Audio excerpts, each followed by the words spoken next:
All right, so let's talk about this email here. Um, so I'm gonna, just talk about a few things with this email, how we could make it better. Okay. Right off the bat, I think we can all see here. It's pretty obvious. It's way too long. Um, nobody's gonna read all of this.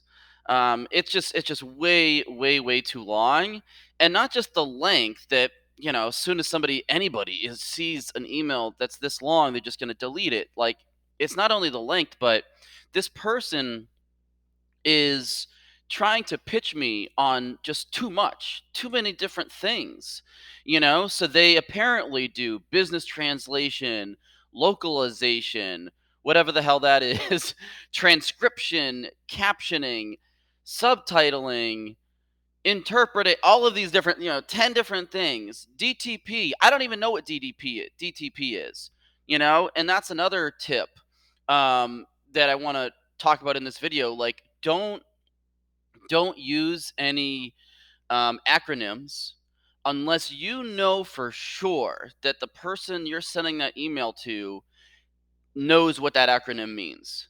Um, ISO, yeah, I know what ISO means. QA, yeah, obviously I know what QA means. LSP, I don't know what LSP is. And DTP, I don't no idea what that is. SEO, yeah, obviously I know what SEO is. But some of these acronyms, I don't know what they mean. Um, so either A, this person shouldn't have included these acronyms that are, confusing, or B, maybe they're just sending this email to the wrong person.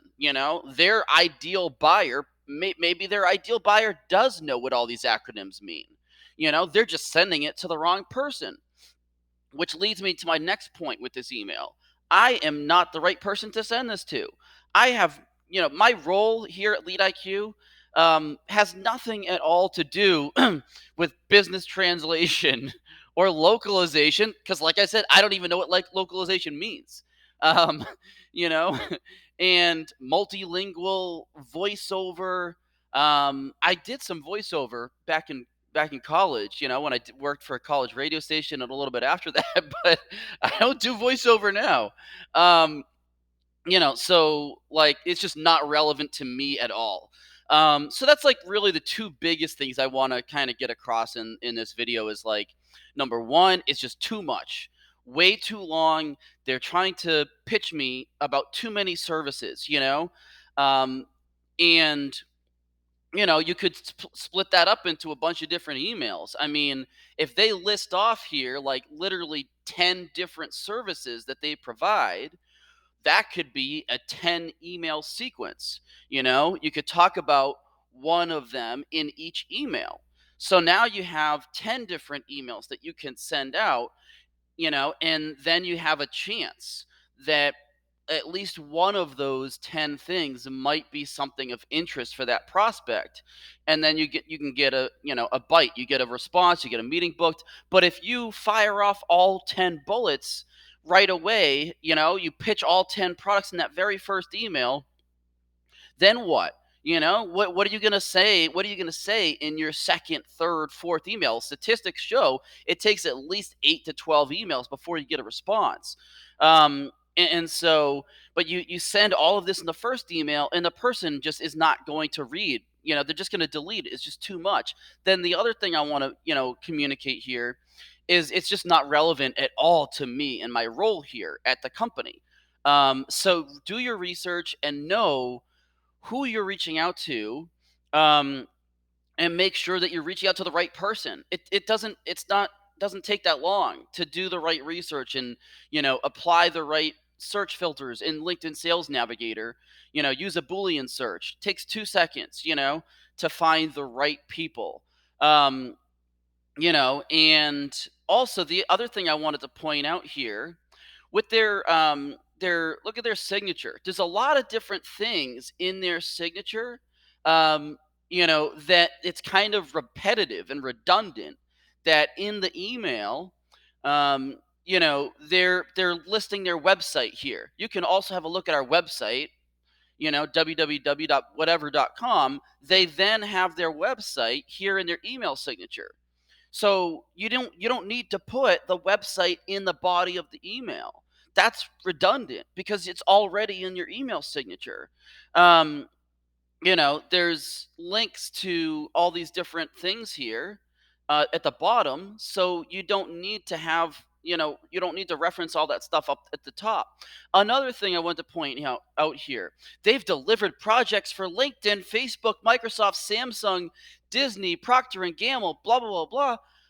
What does that have to do with me and my company? Lead IQ, we only have like 120 employees. We're a Series B startup that's only been around for like 5, 6 years, and we have 120 employees. So the fact that you delivered projects for Disney, Microsoft, and Procter and Gamble, that good for you. I mean, that's good for you that you did that. That has nothing to do. Those companies are not anywhere remotely similar at all to my company. So don't put that in there. Put a more relevant reference. Um, and also, it just kind of goes back to this email is all about them and their company. They're showing in this email that they know literally nothing about my company here at Lead IQ. I mean, they're talking about all these different services that they provide. Okay, but like, do you know anything about my company at all? Um, and so that's pretty much what I wanted to point out about this email. I don't want to make it all bad, so like those are the cons with this email. In terms of pros, I want to point out something positive here.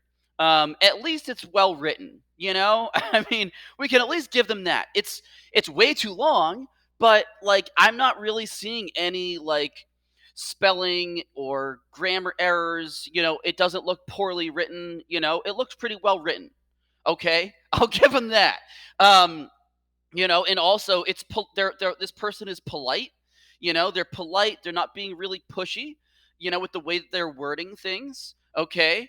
And lastly, I got to give them credit because they sent this email at 3:49 a.m. 3:49 a.m. So they're hustling. They're hustling. They're 10xing. They're 10xing their revenue, man. If that's a thing that people do, if that's somehow cool. Um, they're 10xing their revenue. They're getting up there. They're getting up at 3:49. No, I obviously, I joke, but I'm sure they're just in a different part of the world, and so that probably is business hours for them. I'm just kidding. Um, but hopefully this was valuable for people watching. Let's try to do better. Let's improve our emails. Thanks for watching, everybody.